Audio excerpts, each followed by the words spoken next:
الحمدللہ رب العالمین والصلاة والسلام علی حبیبہ محمد وآلہ وصحبہ اجمعین اما بعد فاعوذ باللہ من الشیطان الرجیم بسم اللہ الرحمن الرحیم وَإِذْ قَالَ إِبْرَاهِيمُ رَبِّ أَرِنِي كَيْفَ تُحْيِي الْمَوْتَى اللہم سبحانک لا علم لنا الا ما علمتنا انک انت العلیم الحکیم مولا یا صلی وسلم دائما ابدا علی حبیبک من زانت بہ الاسر معزز سامعین کرام السلام علیکم ورحمۃ اللہ وبرکاتہ۔ ارشاد باری تعالیٰ ہے، اور جب ابراہیم علیہ السلام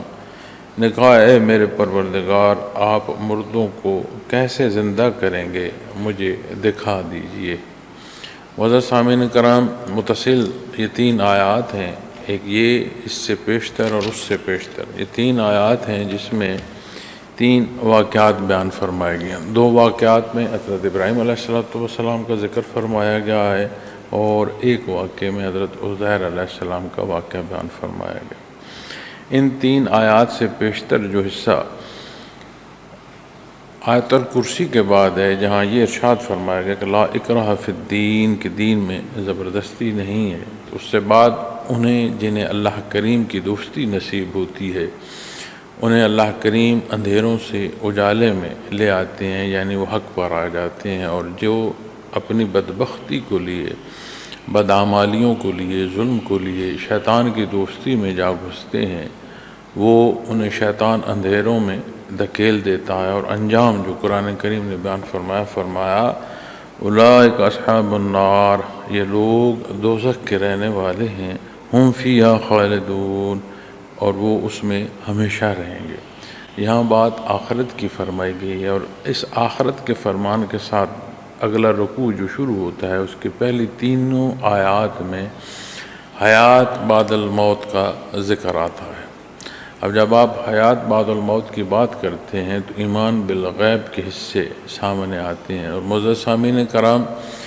کفار اور مشرک جو بہت بڑا اعتراض اٹھاتے تھے دین حق پر، اس میں ایک یہ حصہ بھی تھا کہ جب ہم مر گئے، خاک ہو گئے، تو دوبارہ اٹھنا کیسا؟ ہم سے پہلے ہمارے اجداد جو ہیں وہ خاک ہو گئے ہیں، تو ہم تو وہاں کوئی زندگی کی رمق نہیں دیکھتے، اسی طرح ہم اپنی جو طبعی زندگی ہے وہ جب پوری کر لیں گے بات ختم ہو گئی۔ تو جب بات حیات بعد الموت یہ سمجھ نہ آئے، اس پر ایمان نہ لائے بندہ اور اس کا یقین نصیب نہ ہو، تو پھر جس حیات میں ہے اس کے اصول اور ضابطے وہ اپنی خواہش اور پسند پر طے کرتا ہے کہ جیسے وہ چاہتا ہے ویسے ہو۔ جب بات حیات بعد الموت کی آتی ہے، قیامت کی آتی ہے، حساب کتاب کی آتی ہے، اللہ کریم کے روبرو حاضر ہونے کی آتی ہے،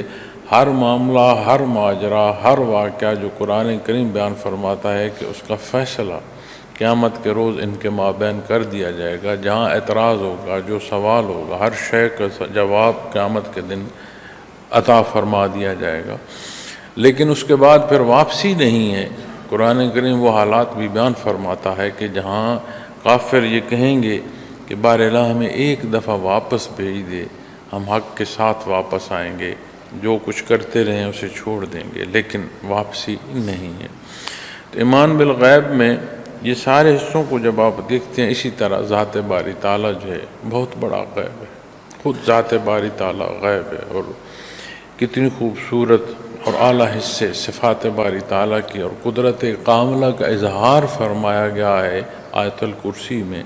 لیکن جب حسات انسانی کی بات آتی ہے تو اس کی ذات حسات انسانی سے باہر ہے، وہ لامحدود ہے، اور ہماری ذات محدود ہے۔ لیکن اسی طرح جب ہم احادیث مبارکہ میں حدیث احسان کو دیکھتے ہیں، جس میں نبی کریم صلی اللہ علیہ وسلم نے یہ ارشاد فرمایا کہ اللہ کی عبادت ایسے ہو جیسے اللہ کریم کو دیکھ کر اس کی عبادت کر رہے ہو۔ دوسرا درجہ ارشاد فرمایا آپ صلی اللہ علیہ وسلم نے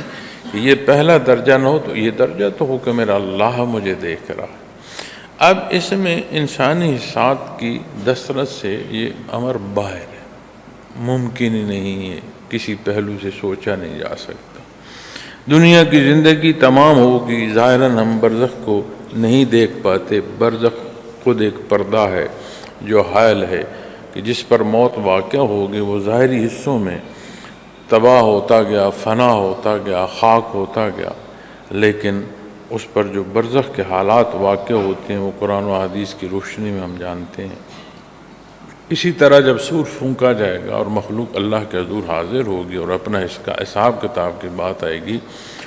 روز جزا کی بات آئے گی، قیامت کے قائم ہونے کی بات آئے گی، تو پھر یہ سارے معاملے وہاں پیش ہوں گے۔ اب جب بندہ اس حساب کتاب پر بھی یقین نہ رکھے، اس زندگی کے جو پر موت جو واقع ہونی اس کے بعد حیات پر بھی یقین نہ رکھے، تو پھر اس کے لیے کوئی پابندی نہ رہی، وہ تو سارا دین چھوڑ بیٹھا۔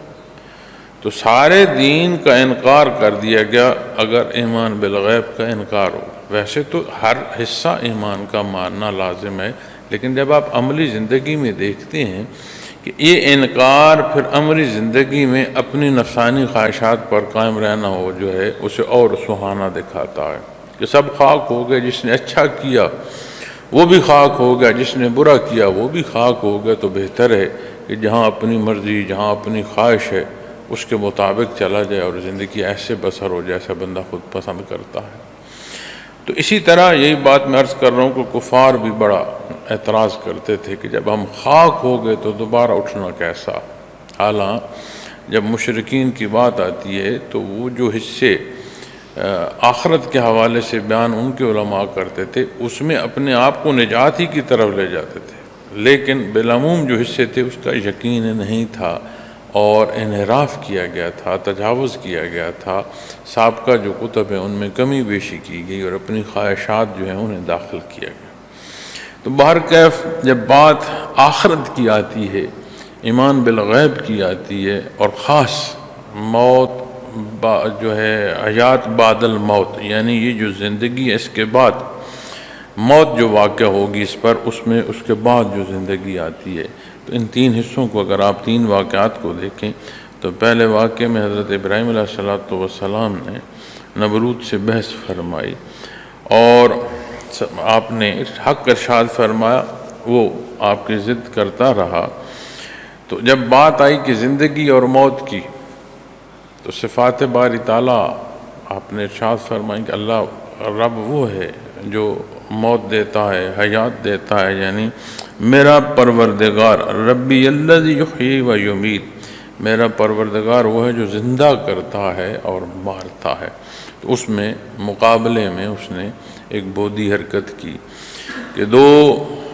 قیدی بلائے، ایک کو چھوڑ دیا اور ایک کو قتل کرا دیا۔ تو اس نے کہا دیکھو میں بھی تو موت دے رہا ہوں، میں بھی تو حیات دے رہا ہوں۔ اور پھر جب آپ علیہ السلام نے اس نظام ہستی پر بات بیان فرمائی کہ مغرب سے سورج طلوع ہوتا ہے، میرا پروردگار تو مغرب سے طلوع فرماتا ہے، اگر تو یہ قدرت رکھتا ہے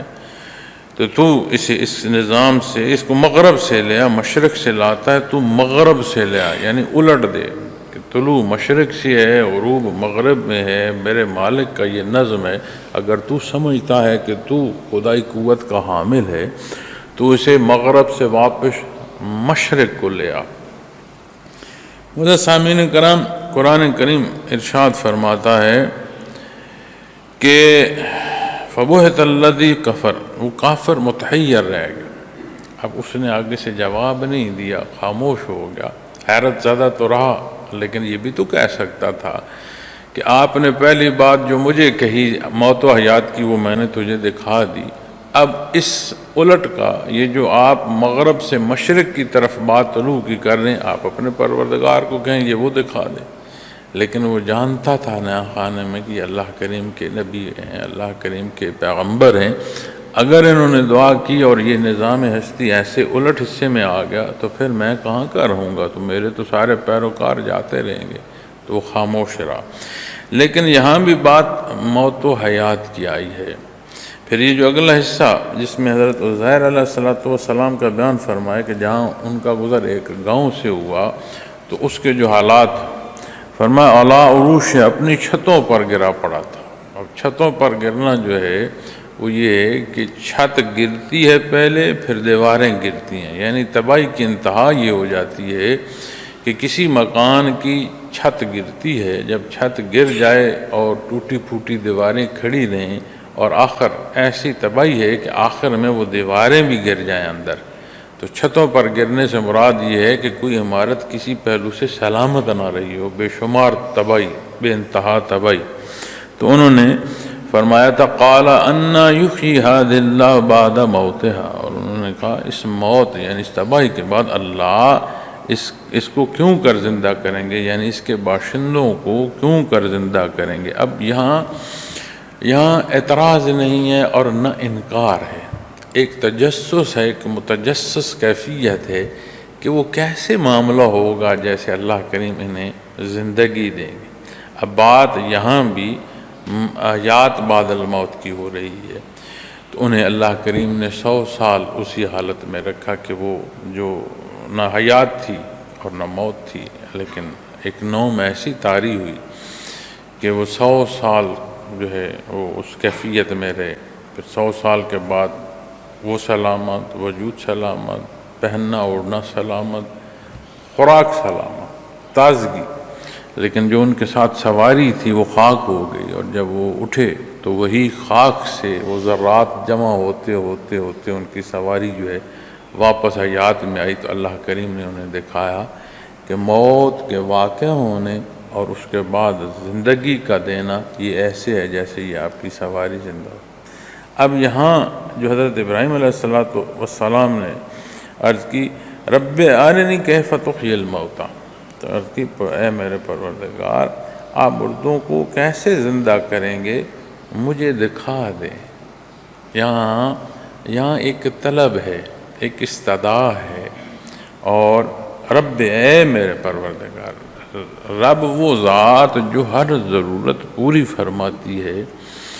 یہاں سے ایک احتیاج کا پہلو، ایک ضرورت کا پہلو، اور وہاں ایک متجسس کیفیت، اعتراض نہیں ہے، وہ بھی اللہ کے نبی ہیں، یہ بھی اللہ کے نبی ہیں۔ اللہ کے نبی اور رسول مخلوق کو حق کی تبلیغ فرماتے ہیں، یہ وہ ہستیاں ہیں جو مقرب ہستیاں اللہ نے چن لی ہیں، اور یہ معصوم ہوتے ہیں، اور یہ ان کا وہ ایمان جو اللہ انہیں درجہ عطا فرماتے ہیں، ساری مخلوق جمع ہو جائے غیر انبیاء کے، ساری مخلوق اور اعلیٰ درجوں تک بھی وہ پہنچ جائے، تو ان کی جو جوتی کی خاک ہے اس کے برابر سوچنا بھی محال ہے۔ تو نہ وہاں انکار ہے اور نہ یہاں انکار ہے، وہاں عرض کی کیفیت ایک تجسس کی ہے کہ یہ کیسے ہوگا، اس کا جواب انہیں 100 سال اس کیفیت اور حال میں سے گزر کر نصیب ہوا۔ یہاں اللہ کریم کی عطا کے پہلوؤں کو پکارا گیا ہے، تو علماء کرام ان دو حصوں پر جو بحث فرماتی ہیں، دعا کے معنوں میں، مانگنے کے معنوں میں، اللہ کے حضور ارزاں ہونے کے معنوں میں، وہ یہ فرماتے ہیں کہ اپنے الفاظ کا چناؤ رکھا جائے کہ یہ کیفیت اور حال کہ اس کی طرف سے عطا ہے، اور اپنی جو کمائیگی اور اپنی جو کمزوری ہے اس کا احساس رکھتے ہوئے کہ یہاں طلب ہے، عطا وہاں ہے، اور اس کے انداز کو انتہائی محتاط رکھا جائے، کیونکہ وہاں بھی جو تجسس ہے وہ یہ ہے کہ اللہ قادر مطلق ہیں، اللہ کے نبی ہیں، مخلوق کو حق کی دعوت دے رہے ہیں، تو یہ تو نہیں کہ وہ انکار کر رہے ہیں، لیکن وہ تجسس کی ہے کہ عمل کیسے ہوگا، اب یہ بات اور ہے، اور اے میرے اللہ مجھے دکھا دے، یہ بات اور ہے۔ حالانکہ معاملہ دونوں جگہوں پر ایک ہی ہے، بات ایک ہی ہے، انداز پیش کرنے کا الگ ہے، تو وہاں انہیں 100 سال اس کیفیت میں سے گزر کر وہ بات جو ہے دکھائی گئی، اور یہاں جو معاملہ ہے اس کا انداز اور ہے۔ قال اولم تؤمن، فرمایا کیا تمہیں اس پر یقین نہیں ہے؟ قال بلا، کہا ضرور رکھتا ہوں یقین، ولکن لیطمئن قلبی، لیکن اس لیے کہ میرے دل کو سکون ہو جائے۔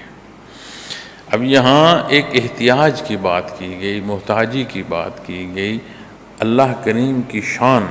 کہ وہاں سے عطا ہو، تو یہاں کا معاملہ اور ہو گیا۔ تو اللہ جل شانہ نے جب ارشاد قال اولم تؤمن، فرمایا کیا تم اس پر یقین نہیں رکھتے؟ اب اللہ کریم بھی جانتے ہیں، اللہ کا وہ حبیب جو ہے اس کا ایمان بھی ہے، اللہ خود عطا فرمانے والے ہیں۔ تو قرآن کریم جب بیان فرماتا ہے، اور یہیں اس سے اگلی حصے آپ جو مثالیں بیان فرمائی گئی یہاں ہیں، باقی دوسری جگہوں پر ہیں، تو اس سے مخلوق کو تعلیم دی جا رہی ہے۔ قرآن کریم جب واقعات سابقہ سے متعلق بیان فرماتا ہے تو اس سے مراد یہ ہے کہ ان واقعات کو دیکھتے ہوئے سمجھتے ہوئے اپنے راہ کا تعین کرے، یا تو وہ شکر گزار بندوں میں سے ہو یا انکار کی طرف جائے۔ یہ بھی رہنمائی ملتی ہے کہ کس روش کا یا کس راستے کا اختیار کرنا کیا نتائج دے گا۔ تو یہاں بھی جب قرآن کریم یہ مثالیں بیان فرماتا ہے تو ہمیں بحیثیت انسان یہ جو کلام کرنا ہے یا سماعت ہے یہ ہماری مجبوری ہے، لیکن یہ اللہ جل شانہ کی مجبوری نہیں ہے کہ اسے کسی الفاظ کا چناؤ کرنا پڑے کہ یہ بات کسی تک پہنچے۔ ہم یہ جو صوفیاء کا برزخ کا کلام یا برزخ کی گفتگو ہے جب اس میں دیکھتے ہیں تو میں آپ کو ایک مثال عرض کرتا ہوں کہ ہم دنیاوی امور میں جو شناسا لوگ ہیں اور جنہیں کوئی واقعہ پیش آئے اور اس واقعے کی حقیقت سے واقف ہوں فریقین دونوں لوگ، تو وہ جب ایک دوسرے کی طرف ایسے دیکھتے ہیں تو دونوں کو سمجھ آ جاتی ہے کہ یہاں خوشی ہے یا یہاں دکھ ہے۔ بولا کوئی بھی نہیں، کلام نہیں ہوا، نہ کوئی بولا نہ کسی نے سنا، تو وہ ایک کیفیت کو محسوس کرتے ہوئے حال معلوم کر لیتے ہیں کہ اس اگلے کا حال کیا۔ اب ایک انسان دوسرے پر حالات کے وارد ہونے کی کیفیت کو بغیر کلام کے سمجھ سکتا ہے، تو رب کائنات کو کوئی مجبوری تھی کہ وہ الفاظ کا سہارا لیتے؟ نعوذ باللہ۔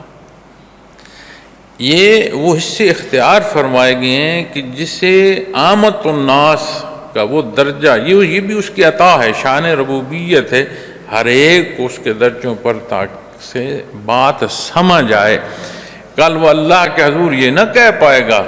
کہ یا اللہ بات تو میرے سر سے گزر گئی، میں تو سمجھ ہی نہیں پایا، تو میں عمل کیسے کرتا۔ اللہ کریم نے حق عطا فرمایا، پھر حق کا پہنچنا سہل اور آسان فرمایا تاکہ ہر کوئی حاصل کر سکے۔ اسی طرح جب بات میں نے ابتداً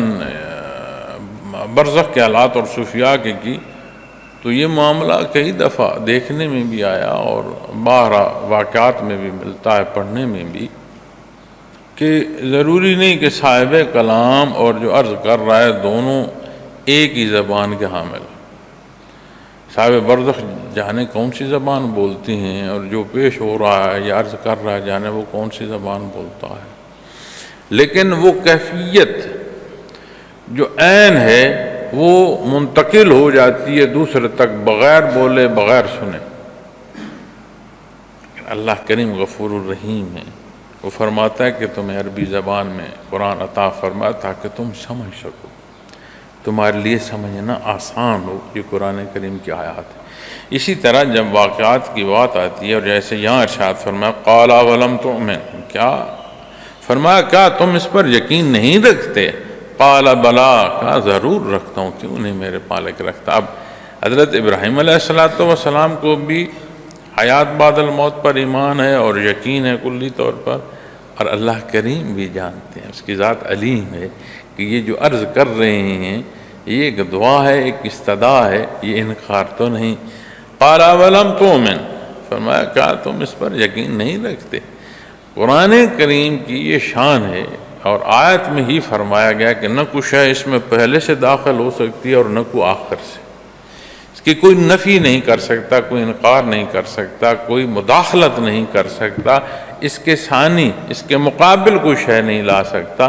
تو وہاں جہاں نفاق ہے اس کا بھی تدارک فرما دیا گیا کہ بات اعتراضاً نہیں ہے،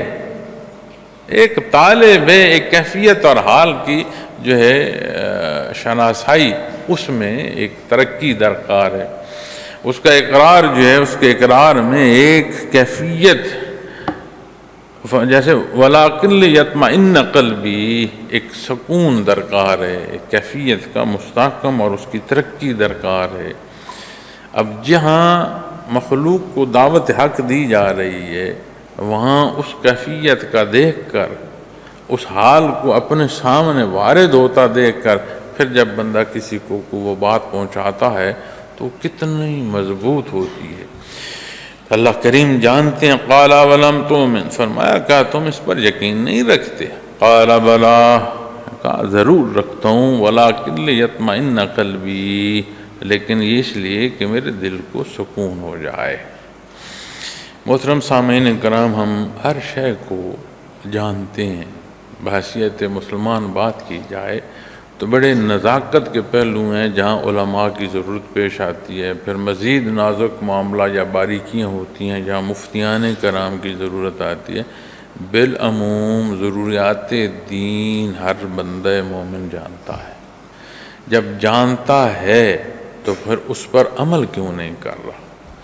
پھر یہ دیکھنے میں آتا ہے کہ عالم ہوتا ہے، مفتی ہوتا ہے، اس کے ساتھ یہ القاب لکھے ہوتے ہیں، عمل میں وہ کیفیت نہیں نظر آتی جو دین کا پڑھنا اسے نصیب ہوا۔ تو ایک حصہ ہے جاننا، اس جاننے کی حیثیت جب تک خبر کی رہے گی اس پر عمل جو ہے وہ بہت اعلیٰ نہیں ہو پائے گا، لیکن جب وہ خبر حال ہو جائے گی اور وہ حال جو ہے وہ پھر عمل کی جو قوت دیتا ہے وہ خبر سے نہیں ہو سکتی۔ اسی طرح جب آپ یقین کی کیفیت کی بات کریں گے تو جو بالعموم بات ہے کہ آپ جانتے ہیں، علم الیقین، آپ جانتے ہیں کہ جی آگ جلاتی ہے، عین الیقین کہ آپ نے آگ اپنی آنکھوں سے دیکھی، حق الیقین کہ آپ آگ میں کھڑے ہیں،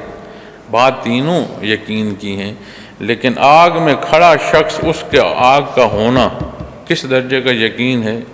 جس کا دیکھنا ہے اس کا دوسرے درجے کا ہوگا، جو جانتا ہے کہ ہاں آگ کی عدت ہوتی ہے وہ تیسرے درجے میں چلا جائے گا۔ تو یہ اللہ کریم کے حبیب ہیں، یہ قرب الہی کی اور رضا الہی کی باتیں ہیں کہ اللہ کریم کے فرمان کے ساتھ، اس کے حکم کے ساتھ کیسی محبت ہے اس کے پیغمبر کو، کہ اسی جستجو میں زندگی ہے کہ اور نصیب ہو، اور نصیب ہو، حق اور نصیب ہو۔ وَلَٰكِن لِيَطْمَئِنَّ قَلْبِي، اس لیے کہ میرے دل کو سکون ہو جائے۔ تو معزز سامعین کرام، یہاں آ کر بات سمجھ آتی ہے کہ یہ جو صوفیاء کرام محنت کرتے ہیں، مخلوق کو دعوت دیتے ہیں، ذکر اذکار اور مجاہدہ کرتے اور سکھاتے اور کراتے ہیں، مقصد یہ ہے کہ دلوں کو قرار نصیب ہو۔ چونکہ میں نے عرض کیا میں تو کم علم آدمی ہوں، گنہگار آدمی ہوں، لیکن دنیا میں یہ دیکھنے میں آیا ہے کہ فارغ التحصیل عالم جو ہے اس کے معاملات میں بھی بندہ مشکوک ہو جاتا ہے کہ یہ اس نے پڑھا کیا ہے اور یہ عمل کیا کر رہا ہے۔ کیوں؟ اس لیے کہ وہ جو اس نے پڑھا ہے اس پر وارد نہیں ہو پا رہا، اس نے اس کو خبر کی حیثیت تک رکھا ہوا، اس کا حال نہیں ہو سکا۔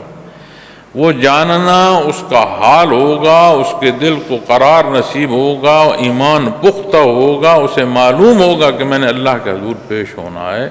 اگر میں کہیں پڑھا رہا ہوں اور اپنے پڑھانے میں کمزوری اور خطا کر رہا ہوں، بے لحاظی کر رہا ہوں، میرے اعمال میں کوئی کمی بیشی ہے، تو اسے جب یہ یقین ہوگا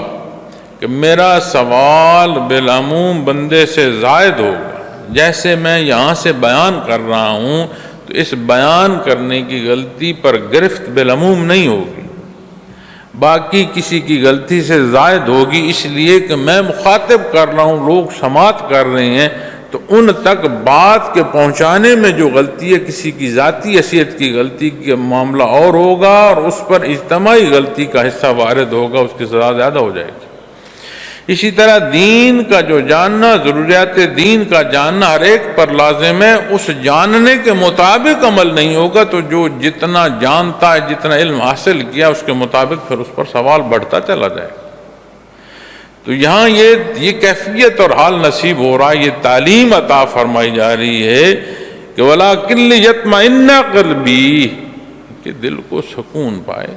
تو جہاں دین کی بات آئے گی محترم سامعین کرام تو کوئی اضافی شے نہیں۔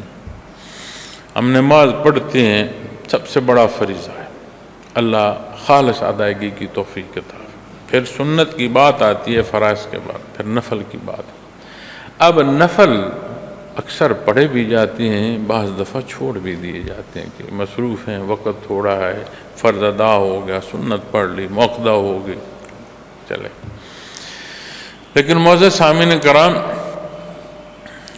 جب نوافل کی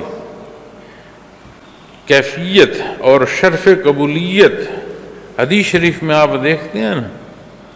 تو اللہ جل شانہ ارشاد فرماتا ہے حدیث قدسی میں کہ میرا بندہ فرائض کی تکمیل کے بعد جب نفلی عبادت اس کے قرب کو کرتا ہے، اس کی رضا کو کرتا ہے، تو اللہ کریم فرماتے ہیں میں اس کی زبان ہو جاتا ہوں، آنکھ کان ہاتھ پاؤں ہو جاتا ہوں، یعنی اس کا ظاہر اور باطن ویسا ہوتا ہے جیسے اللہ کی رضا ہے، وہ امور سر انجام دیتا ہے جو اللہ کو پسند ہے، اور وہ شے سے وہ نفرت کر دیتا ہے، دور ہو جاتا ہے جو عند اللہ ناپسندیدہ ہے۔ اب یہ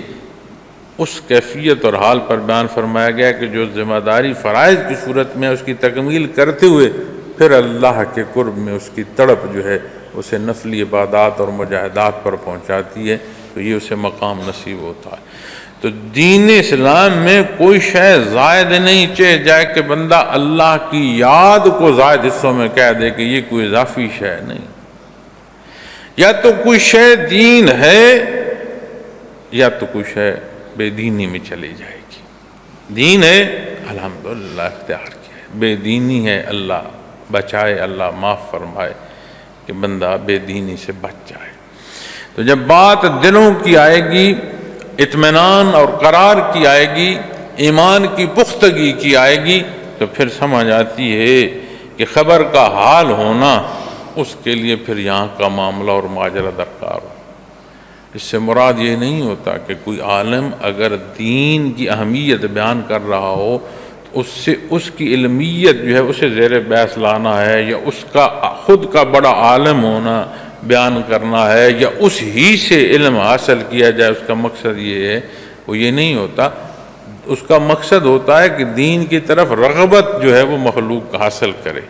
اسی طرح جب بات کیفیات قلبی کی ہوتی ہے تو اس سے مراد یہ نہیں ہے کہ جہاں بیان ہو رہا ہے کہ وہی سلسلے کی بات ہو، وہی شخص کی بات ہو، یا کلی معنوں میں کسی ایک شخص کی ذات کی بات ہو رہی ہے، نہیں، اس کیفیت اور حال کی بات ہو رہی ہے۔ اور اکثر لوگ سوال کرتے ہیں کہ اس کیفیت اور حال کو میں کہاں سے حاصل کروں، کیسے حاصل کروں؟ اور میں سادہ سا جواب دیتا ہوں، میں کہتا ہوں محترم اپنے اللہ سے مانگو۔ جب صدق سے اپنے اللہ سے مانگو گے تو تمہاری دعا رائگان نہیں جائے گی۔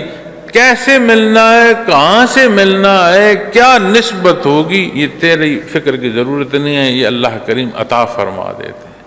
اب وہ جو ہمارا اپنا حصہ ہے نا، وہاں کمزوری ہوتی ہے۔ معزز سامعین کرام، دینی پہلوؤں پر بات ہو رہی ہے تو ہم نکات جو دینی ہیں ان کے بیان کو چھوڑ دیتے ہیں اور متلاشی ہوتے ہیں کہ اس میں اعتراض کہاں تلاش کیا جائے، اس میں سوال کہاں پیدا کیا جائے۔ تو جب آپ ان پہلوؤں سے دینی حصوں پر تجزیہ کر رہے ہوں گے تو حاصل نہیں کر پائیں گے۔ اللہ کریم ہم سب کو حق بیان کرنے کی توفیق دے، اور اللہ کریم دینی علم عطا فرمائے اور اس کا حال عطا فرمائے، تاکہ یہ حالات جن میں سے ہم زندگی بسر کرتے ہوئے گزر رہے ہیں اس درجے پر پہنچیں کہ ہر عمل ہمیں یہ احساس دے کہ میاں جو کچھ کر رہے ہو اللہ دیکھ رہا ہے، اس کی مخلوق لکھ رہی ہے، یہ سارا حساب کتاب تیار ہوگا اور اس کے روبرو جا پیش ہوگے اور اپنی کتاب جو ہے اسے کھول کر دیکھ رہے ہوگے، حساب کتاب تو حال بدل جائے۔ تو آج کے اپنے حالات کو اگر ہم دیکھتے ہیں تو لا قانونیت معاشرے میں فساد پیدا کرتی ہے۔ تو اس کی ایک چھوٹی مثال کہ یہی دنیا میں جو ایک جزا و سزا کا نظام ہے اس کی کمزوری معاشرے میں ایک لاقانونیت جو ہے وہ ایسا فساد پیدا کر رہی ہے کہ زندگی بسر کرنا محال ہو رہی۔ اسے کلی معنوں پر دیکھو نا، جب آخرت کا خوف نہیں ہوگا تو ہم کوشش کریں گے کہ قانون پھر وہ ہو جو میری قوت نافذہ ہو، اس میں حقوق و فرائض جو ہیں وہ بعید ہو جائے، اور بحثیت مسلمان بے عملی ہو، اور پھر بے عملی پر ہم کاربند اس طرح ہوں کہ اس پر پختہ ہوتے جائیں، تو سمجھ آتی ہے کہ جو دین کی جاننا ہے وہ محض خبر رہ گئی ہے، اس کا قرار ہمارے دلوں کو نصیب نہیں ہوا۔ تو اللہ کی یاد ایسا نسخہ ہے معزز سامعین کرام کہ جو دلوں کو سکون دے گا، قرار دے گا، اطمینان دے گا، ایمان کی پختگی نصیب ہوگی، اور جہاں ایمان کی پختگی نصیب ہوگی وہاں کی تبلیغ عملی نظر آئے گی۔ تو جب یہ عرض کیا حضرت ابراہیم علیہ السلام نے، یہ اس لیے کہ میرے دل کو سکون ہو جائے، قال فخذ اربعات من الطیر فصرهن الیک ثم اجعل على كل جبل منهن جزءا ثم ادعهن یاتینک سعیا۔ فرمایا رب کائنات نے کہ 4 پرندے لیں،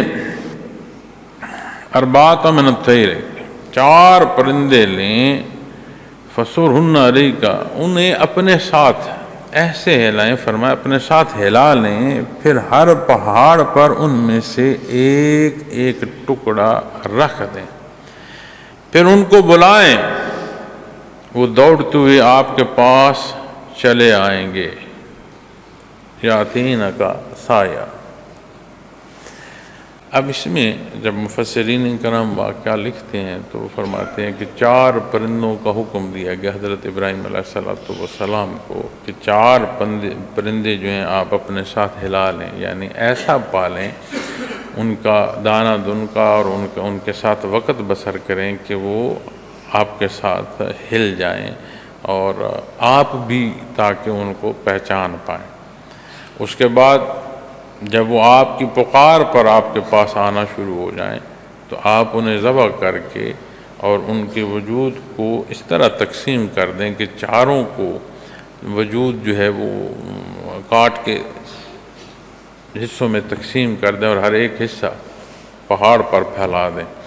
اب 4 ہیں تو اس میں جب بات بالعموم آتی ہے تو 4 پہاڑوں کی بھی بات آتی ہے، لیکن مفسرین کرام بعض روایت کی نسبت 7 بھی لکھتی ہیں، لیکن پرندے کون سے تھے، کہاں کیا بیان کیا گیا، کہیں کوا بیان کیا گیا، کہیں مور بیان کیا گیا، کہیں کچھ اور، نہ پرندوں کی قسم سے غرض ہے اور نہ پہاڑوں کے عدد پر کوئی بحث ہے، اس لیے کہ اس کا جاننا لازم نہیں ہے، نہ جاننا نقصان دہ نہیں ہے، تو یہ بات غیر متعلق ہے۔ تو جو متعلق ہے وہ یہ ہے کہ اللہ کریم نے کیسے موت کے بعد حیات عطا فرماتا ہے، کن فیکون، وہ فرماتا ہے عرشہ ہو جاتی۔ تو جب آپ کو فرمایا گیا تو آپ نے اسی طرح 4 پرندے لیے، ان کو اپنے ساتھ ہلایا، پھر انہیں آپ نے ذبح کر کے مختلف حصوں جو ہیں جمع کیے ایک سب کے، اور انہیں 4 حصوں یا کچھ حصوں میں تقسیم فرما کے آپ نے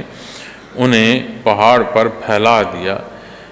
پھر ارشاد جیسے فرمایا گیا کہ ان کو بلائیں، وہ دوڑتے ہوئے آپ کے پاس چلے آئیں گے۔ اب آپ نے جب انہیں بلایا تو وہ دوڑتے ہوئے آپ کے پاس چلے آئے۔ اب بات پرندے کی ہو رہی ہے، پرندہ پر سے، فضا سے اڑتا ہوا بھی آ سکتا ہے، دوڑتے ہوئے آنے میں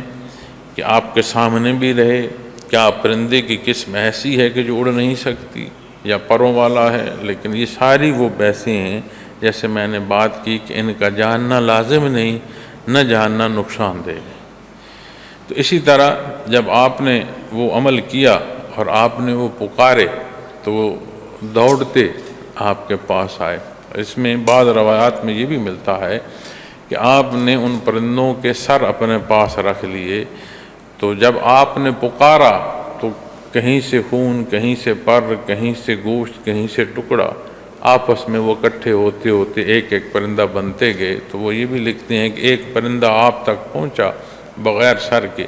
تو آپ نے اگر دوسرا سر آگے کیا تو وہ اس کی طرف نہیں ہوا، عین اس کا سر اس کی طرف گیا تو وجود آگے ہوا اور سر جڑ گیا۔ لیکن یہ بھی وہی بات ہے جو اسے میں نے عرض کی کہ یہ بھی غیر متعلق ہے۔ متعلق بات یہ ہے کہ آپ نے ذبح کر دیا، آپ نے ان کو ٹکڑے ٹکڑے کر دیا، ان کی آپس کی آمیزش کر دی، پھیلا دیا گیا، اور اس پھیلانے کے بعد جب آپ نے آواز دی تو آپ کی آواز پر وہ پھر سارا وجود اللہ کے حکم سے جمع ہوا،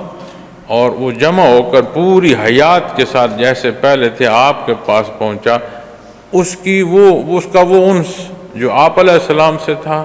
آپ کی وہ پہچان جو آپ نے ان کو پالنے میں حاصل کی، چونکہ عام جاتے ہیں نا ریوڑ دیکھتے ہیں تو ہمیں سب بکریاں ایک طرح کی لگ رہی ہوتی ہیں، سب بھیڑیں ایک طرح کی لگ رہی ہوتی ہیں، لیکن جو ذمہ دار ہے اس سے پوچھو تو وہ ایک ایک آپ کو الگ کر کے بتائے گا، ہم نہیں پہچان پا رہے ہیں۔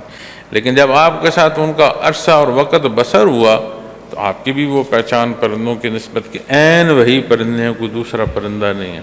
اور انہیں وہ انس جو آپ کی آواز سے اللہ نے عطا فرمایا، اس پکار کا اثر ایک ایک ذرے تک چلتا چلا گیا۔ اب محترم سامعین کرام، اس واقعے کے نزول میں بھی روایات ملتی ہیں، جن میں سے ایک یہ بھی ہے کہ آپ علیہ الصلوۃ والسلام پانی کے کنارے سے گزرے تو وہاں ایک مردہ جانور تھا، تو کبھی پانی کی لہر آتی تو اس پر چڑھ آتی، سمندر کا کنارہ ہے تو مچھلیاں اس پانی کے ساتھ اس کا حصہ کھاتی، پانی تھوڑا نیچے ہوتا تو جو خشکی کے جانور ہیں وہ کھاتے۔ تو آپ کے ذہن میں یہ سوال جو ہے آپ نے اللہ سے عرض کیا، یا اللہ اتنی تقسیم اس کی ہو جائے گی کہ خوراک مچھلیوں کو بھی چلی گئی، خوراک خشکی کے جانوروں میں بھی تقسیم ہوگی، پھر یہ وجود قائم ہوگا؟ تو آپ نے اللہ سے عرض کی، لیکن مفسرین کرام یہ بھی عرض کرتے ہیں کہ آپ کا وہ آپ کے سامنے وہ بحث جو بادشاہ کی تھی، جو اس نے کہا میں بھی زندہ کرتا ہوں اور مردہ کرتا ہوں، لیکن آپ نے اللہ کریم کی صفت جو ہے وہ بیان فرمائی، تو اس واقعے کی نسبت بھی آپ نے اللہ سے دعا کی۔ لیکن محترم سامعین کرام، یہ پھر وہ موضوعات ہیں جن کا جاننا لازم نہیں، جن کا نہ جاننا نقصان دہ نہیں، لیکن یہ جاننا کہ اللہ کریم قادر مطلق ہے جس نے حیات عطا فرما رکھی ہے، اور اگر ہم اپنی حیات اور اپنے وجود کو دیکھیں تو خیال فرمائیں کہ میرا اور آپ کا وجود اللہ کریم نے اسے اس کا وجود، ہمارا وجود ہونا کیسے عطا فرمایا۔ اپنی ہوش سے لے کر آج تک کے وقت کو دیکھیں کہ خوراک کیسے جمع ہو کر ہم تک پہنچ رہی ہے، کوئی دانہ کس نے بیجا، کہاں بیجا، کس نے کاٹا، کس نے جمع کیا، کس نے بیچا، کہاں خریدا گیا اور کھایا کس نے۔ آپ دنیا کے اسفار میں دیکھیں، اس فضا کی سانسوں کی تقسیم دیکھیں، اپنے وجود کی ضرورت اور خوراک اور سانس کے ایک ایک پہلوؤں کو دیکھتے آئیں تو یہ جو ایک وجود ہے اس میں موت و حیات آپ کو سمجھ آ رہی ہوگی۔ تو اس نے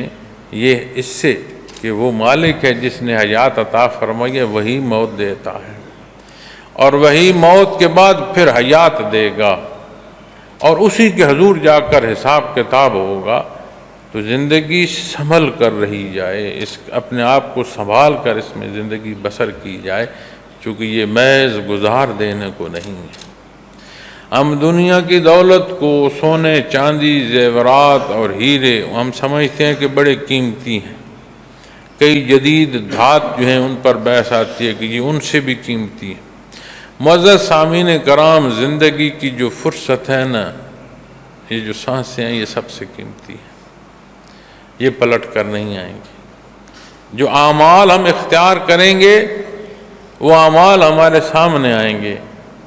آج موقع ہے کہ ہم معافی مانگیں۔ وہ غفور الرحیم ہے، اس نے رحمت کو لازم فرما رکھا ہے، غضب سے رحمت جو ہے اس نے وسیع فرما رکھی ہے،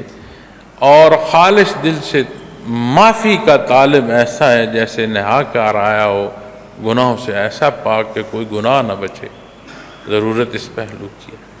پھر حضرت جی رحمۃ اللہ تعالیٰ علیہ مفسرین کرام کی نسبت یہاں ان پرندوں کا جو تعلق اور انس ہے، اس سے بھی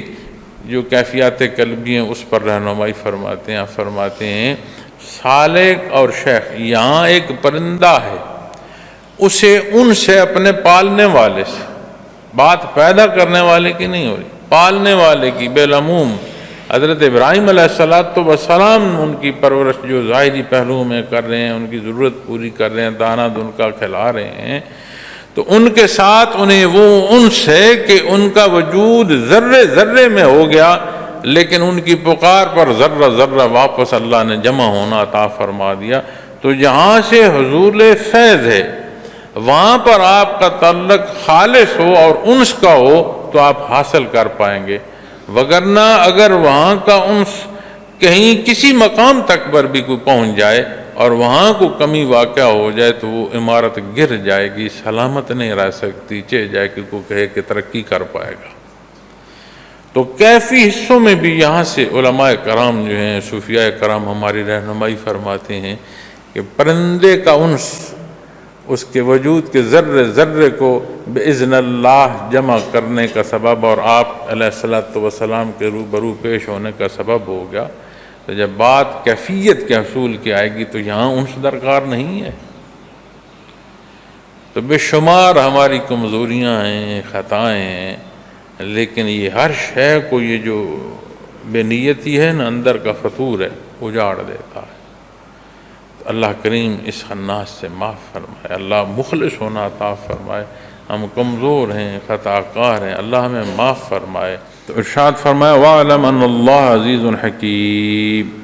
اور خوب جان لیں کہ اللہ غالب ہیں اور حکمت والے۔ اب جو بات میں نے اپنی تقریر کے اختتام پر عرض کی ہے، اس میں بھی اپنی ذات کو نہیں لینا، اس میں بھی اس سے طالب ہونا ہے کہ وہ معافی کی جو ہے توفیق عطا فرمائے، وہ ہمیں حق پر قائم رہنا جو ہے وہ نصیب فرمائے،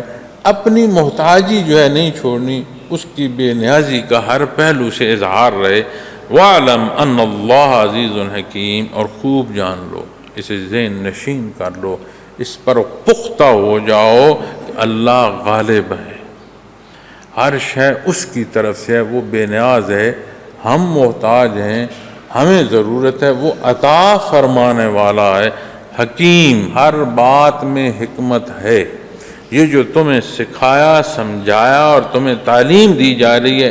اس میں بھی حکمت ہے، اور اس کی حکمت کیا ہے کہ اسے جانو، اسے سمجھو، اس کے مطابق عمل پیرا ہو۔ اللہ کریم توفیق عمل عطا فرمائے۔ جزاک